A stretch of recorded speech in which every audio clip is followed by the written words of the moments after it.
আসসালামু আলাইকুম, doctor consultancy থেকে আমি আসাদুল্লাহ কনসালটেন্ট আছি, এমবিবিএস ফোর্থ ইয়ার। আজকে যে বিষয়টা নিয়ে কথা আলোচনা করব সেটা বিভিন্ন সমস্যা নিয়ে আজকে আলোচনা করব। তোমাদের মনের অনেক প্রশ্ন, তোমরা জানো অলরেডি প্রাইভেট মেডিকেলের রেজাল্ট কিন্তু দিয়ে দিয়েছে 17 মার্চ। তো অলরেডি কিন্তু নিশ্চয়ন কিন্তু গতকাল শেষ হয়ে গেছে। তো কয়েকটা প্রশ্ন। এক নম্বর যে প্রশ্ন, যারা আবেদন করেনি এবং পেমেন্ট করেনি তারা কিভাবে ভর্তি হবা? আচ্ছা, এখানে দুইটা প্রশ্ন।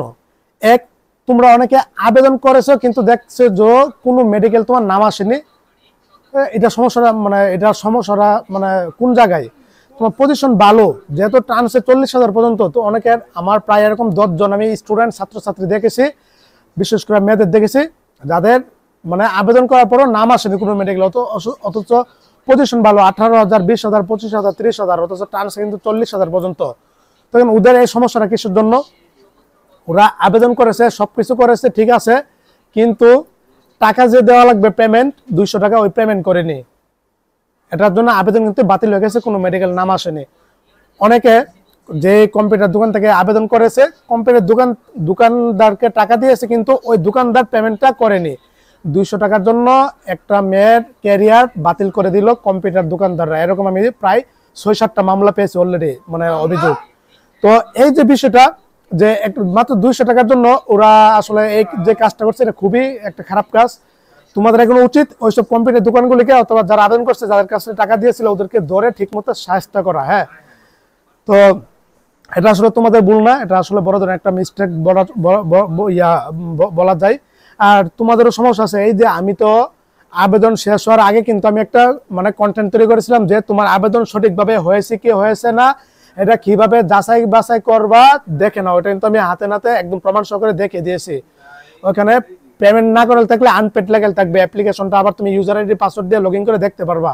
বুঝছো? আনপেড থাকলে ভাববা যে তোমার পেমেন্টটা কি মানে পেমেন্ট করা হয়নি। আর পেমেন্টের আবেদনের লাস্ট ডেট যেদিন থাকে এর একদিন বেশি কিন্তু সময় দেওয়া থাকে পেমেন্ট করার জন্য।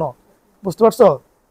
তো এই যে বিষয়টা, যে হ্যাঁ 9 ফেব্রুয়ারি আবেদনের লাস্ট ডেট ছিল, আর 10 ফেব্রুয়ারি পেমেন্ট করার লাস্ট ডেট ছিল।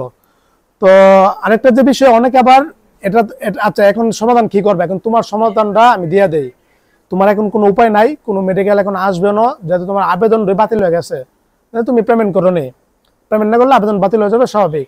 এখন দ্বিতীয় সার্কুলার যদি সরকার দেয়, তখন কি করবে? তুমি আবেদন করে কোনো না কোনো মেডিকেলে যেতে পারবা যদি সিট ফাঁকা থাকে।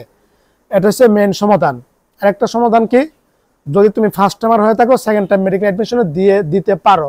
আর যদি এত ধৈর্য না থাকে, সমস্যা নাই, এবার আবেদন দিবে, অবশ্যই দিবে, তখন আবেদন করবা। আরেকটা সমাধান বললা দেই, তুমি এই সমস্যার জন্য স্বাস্থ্য দপ্তরে যেতে পারো, অথবা ওনাদের সাথে কথা বললে একটা মীমাংসা করতে পারো। হ্যাঁ, এটা গেল আরেকটা। আর যারা আবেদন করছো না, ওরা আবার দ্বিতীয় সার্কুলার দিলে আবেদন করবো, অথবা যাদের আবেদন ক্যান্সেল হয়ে গেছে দ্বিতীয় সার্কুলার করতে হবে। মেধা অসচ্ছল কোটায় যাদের চান্স হবে না, তারা জেনারেল কোটায় কি ভর্তি হতে পারবে কিনা? অবশ্যই পারবে। দ্বিতীয় সার্কুলার যদি আবার সরকার দেয়, সিট ফাঁকা থাকে, তখন আবেদন করার মাধ্যমে তুমি যে কোনো মেডিকেলে যেতে পারবা। দ্বিতীয় সার্কুলার দিবে, শিওর থাকো, প্রথম আবেদনে কখনোই সিট ফিল আপ হবে না। তখন তুমি মোটামুটি মেধা কোটায় যারা আবেদন করছো, ওরা কিন্তু পজিশন ভালো। প্রশ্ন হতে পারে ভাই, তখন তো সিট ফাঁকা থাকবে, আমরা তো পাবো না। অবশ্যই না, ভালো মেডিকেলগুলিতে অবশ্যই সিট মানে ফাঁকা থাকবে কিছু, বুঝছো? আর যখন তোমরা যেটাতে আবেদন করবে, ওই মেডিকেলে আইসা পড়বে। তৃতীয় নম্বর যে প্রশ্নটা, মেডিকেলের নাম এসেছে, ভর্তি হব না, পরে কি আবেদন করতে পারবো? অনেকের মেসেজ এসেছে বিভিন্ন মেডিকেলে, কিন্তু তোমার পছন্দ না, তুমি কি করেছো? নিশ্চয়ন করোনি, অথবা নিশ্চয়ন করেছো কিন্তু ভর্তি হবো না। এখন উপায় কি? এখন তুমি যদি নিশ্চয়ন না করো, তাহলে তুমি বাতিল। তোমারটা আর কোনো মেডিকেল মাইগ্রেশন হবে না, অটো মাইগ্রেশন হবে না, ঐচ্ছিক মাইগ্রেশনও হবে না। বুঝতে পারছো? আর যদি নিশ্চয়ন করো, তাহলে তোমার অটো মাইগ্রেশন হবে, ঐচ্ছিক মাইগ্রেশনও হবে। বুঝতে পারছো? সুতরাং ঘাবড়ানোর কোনো কারণ নাই। যে মেডিকেল এসেছে, এটা উপরসারি মেডিকেলও যেতে পারবে, এটা কিন্তু অপশন আছে। আর অনেকে কি করছে, নিশ্চয়ই করেনি, তখন তুমি বাতিল হয়ে গেছো, আর কোনো উপায় নাই। উপায় আছে, দ্বিতীয় সার্কুলার যখন দিবে, তখন আবেদন করে কোনো মেডিকেলে মোটামুটি ঢুকতে পারবা। 4 নম্বর যে প্রশ্নটা, মানে সবাই বা 60,000 পর্যন্ত কি চান্স হবে কিনা?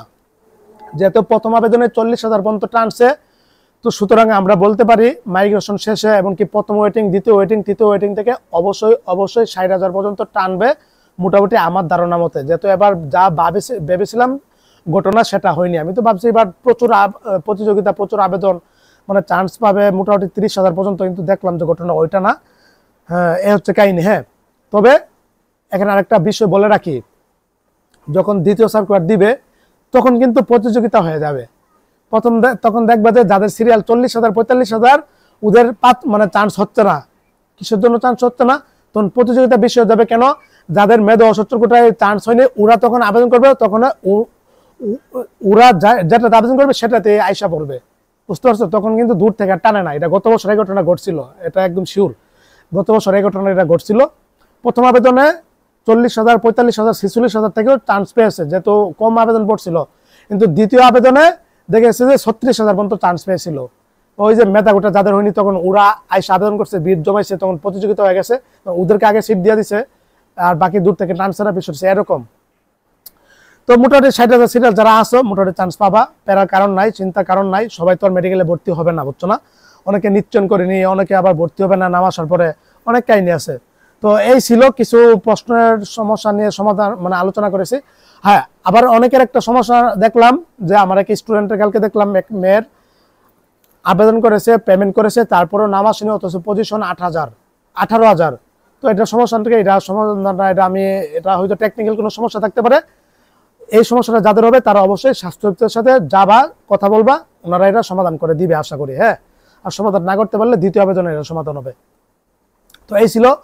আর মোটামুটি আবেদন করা ইয়ে করছে। আর হ্যাঁ, অটো মাইগ্রেশন হবে এবার, বুঝতে পারছো? আমি একটা ভিডিও তৈরি করেছি, এটাতে পার্থক্য দেখেছি যে গতবার মেসেজে লেখা দিয়েছিল কনফার্ম করলে অটো মাইগ্রেশন হবে, কিন্তু এবার মেসেজে ওইটা লেখা ছিল না বিধে আমি ভাবছি যে অটো মাইগ্রেশন নাও হতে পারে, হবে না হতে পারে, সমস্যা নেই, তবে হবে শিওর থাকো, বুঝছো? আর মাইগ্রেশন অটো মাইগ্রেশন হবে, ঐচ্ছিক মাইগ্রেশন হবে, বুঝছো? বাকিটা 22 তারিখে জানা যাবে, বুঝছো? স্যার করে এক জায়গায় লেখা আছে হবে, আরেক জায়গায় একটু অন্যভাবে লেখছে কি, তবে হবে মোটামুটি শিওর থাকো। তো এই ছিল। তবে কম সংখ্যক হবে কি, অটো মাইগ্রেশনটা সবার তো আর হয় না, বুঝছো না? আর ফিলিস্তিনের উপর হামলা চলতেছে, অলরেডি 400 জনকে শহীদ করা হয়েছে, এটার তীব্র নিন্দা জানাই, প্রতিবাদ জানাই। ফিলিস্তিনের দীর্ঘ 16 মিনিট একটা লেকচারও দিয়েছি। তোমরা সবাই দোয়া করবা ফিলিস্তিনের জন্য। আমরা কত আনন্দে আছি, কত সুখ শান্তিতে যে ফিলিস্তিনরা আসলে কি বলতাম, ওই লেকচার আমি সম্পূর্ণ A to Z বলেছি। সবাই দোয়া করবা, সবাই সবার নিজ স্থান থেকে। আর হ্যাঁ, আমার যে অপরিচিত কাব্য অলরেডি কিন্তু অনেকে যারা আমার ফলোয়ার সাবস্ক্রাইবার আছে অনেকে অর্ডার করে নিচ্ছে, তোমরা চাইলে নিতে পারো, তোমার জন্য এত উপকার করি। একটা ভালো আমার ভালোবাসার একটা স্থান, জীবনের প্রথম বই, জীবনে হয়তো ইনশাল্লাহ আরো বহুত বই ইনশাল্লাহ আমার হাত দিয়ে লেখা হবে, কিন্তু প্রথম বইটার প্রতি যে ভালোবাসা, যে একটা মায়া মমতা, যে একটা অনুভূতি, এটা কোনো বইতে হবে না, বুঝছো? বিশ্বর বড় এক কবিতার কাব্যগ্রন্থ, প্রেম, ভালোবাসা, দুঃখ, বিরহ, বেদনা, মোটিভেশন, দেশাত্মবোধক, ইসলামিক সব ধরনের কবিতা ইনক্লুড করেছি। 128 পেজের 70টা কবিতা ইনক্লুড আছে। যে নিতে চাও আমাকে জাস্ট ঠিকানাটা দিবা, আমি তোমাকে পাঠিয়ে দিব। মূল্য শুধু প্রিন্টের টাকা থেকেও কম টাকা রাখতেছি আমি, লস দিয়েও কিন্তু আমি তোমাদেরকে দিচ্ছি, বুঝছো? তো তোমরা নিতে পারো, বই হাতে পাওয়ার পরে পেমেন্ট করবা, সমস্যা না। বাংলাদেশের যে কোনো জায়গায় থাকে না কেন পাঠাও, কুরিয়ার মাধ্যমে চলে যাবে, ডেলিভারি ম্যানের কাছ থেকে পেমেন্ট মানে করবে, টাকা দিবা, কোনো সমস্যা নাই। তো এই ছিল। হ্যাঁ, যারা নিতে চাও অবশ্যই নিবা বইখানা। হ্যাঁ, এত উপকার করি তোমাদের জন্য, তোমরা যদি আমাকে উপকার না করো তাহলে কেমনে? আমি তো আর মনিটাইজেশন করি না। তো যাই হোক, ওটা এই ছিল যতটুকু আলোচনা করে। পরবর্তী ইনশাল্লাহ নতুন কন্টেন্ট নিয়ে আসবো, আমার সাথে থাকো। আর আজকে অলরেডি 20 তারিখ, কালকে দিন পরে কিন্তু আবার তোমাদের SMS দিতে থাকবে। আসসালামু আলাইকুম ওয়া রাহমাতুল্লাহি ওয়া বারাকাতুহু।